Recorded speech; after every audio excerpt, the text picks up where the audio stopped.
Back to back the ghetto preference. Motion.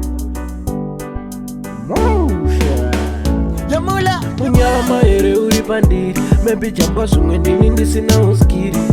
Munyama ere uri pandiri Kana kuti zverudo ndo zvisina utiri. Munyama ere uri pandiri Maybe jamba zumwe ndini ndisina uskiri.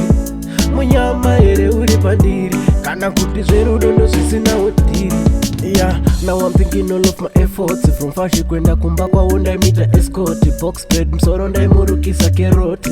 Asi mwari ngakukumborere iwe melody. So ndatsvaga ndashaya ndepapi pandaitatsa. Every time ndaingosiya wani ndakufatsa. Chawaida kuzongosiya iwe wandirwadza. Moyo kujuja ropa kusiya moyo wandikwatsa. Munyama ere uri pandiri Maybe jamba zvimwe ndini ndisina uskiri. Munyama ere uri pandiri Kana kuti zverudo ndo zvisina utiri. Munyama ere uri pandiri Maybe jamba zvimwe ndini ndisina uskiri. Munyama ere uri pandiri Kana kuti zverudo ndo zvisina utiri.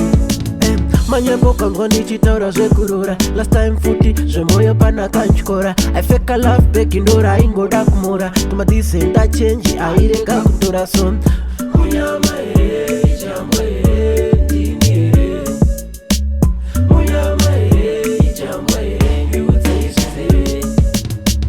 Munyama ere uri pandiri Maybe jamba zvimwe ndini ndisina uskiri.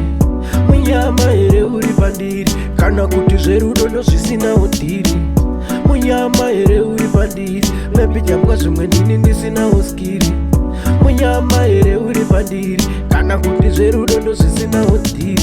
Yeah, now I'm thinking all of my efforts. From fashi kwenda kumba kwa onda imita escort. Box bread msoro ndaimurukisa keroti. Asi mwari ngakukumborere iwe melody. So ndatsvaga ndashaya ndepapi pandaitatsa. Every time ndaingosiya wani ndakufatsa. Chawaida kuzongosiya iwe wandirwadza. Moyo kujuja ropa kusiya moyo wandikwatsa. Munyama ere uri pandiri Maybe jamba zvimwe ndini ndisina uskiri.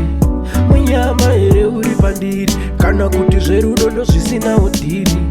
Munyama ere uri pandiri Maybe jamba zvimwe ndini ndisina uskiri. Munyama ere uri pandiri Kana kuti zverudo ndo zvisina utiri.